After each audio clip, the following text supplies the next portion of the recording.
Gagauzyanın çiftçi çorbacılığında durum biraz zor. Uzmanların laflarına göre bitki ayların süresinde yağmur pek yağmadı. Kuraklık duyulur. Tarlaları kimi yerlerde üçüncüler yeniden ektiler. Baurçi köyün çorbacılığında en çok ekili güzlük teneler, papşoy, semiçka hem keten. Kurumun yöndericisi Alexander Karapirya umutlanır yağmurlar olacaklar hem verecekler kolaylık zengin bereket toplama. Всходы плачевные, так сказать, слабые, потому что не было кущения, не было влаги, и из-за этого видим, что есть. Вот.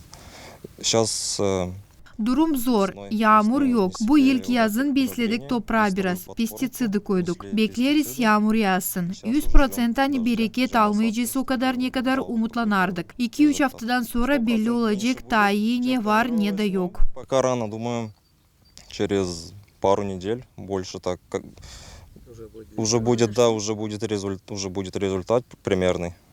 Стараемся высевать. Bizim dolayda riskli çiftçilikle sanatlanma. Ama savaşırız ekmeti o malları, angları dayanırlar kuraklığa. Umutlanırız neyse bu yıl toplayacağız. Bu kurumda zamandaş teknologiyaları no-till kendi işinde kullanırlar. O verir kolaylık zedeletme bereketi kuraklı klimatta. Ama enerjiya hem petrol malları krizisinin beterine kırcılar bir sıra problemalarla karşı gelirler. Аграрии сталкиваются с такими проблемами, что поднялись цены на соляру, на химию, на удобрения.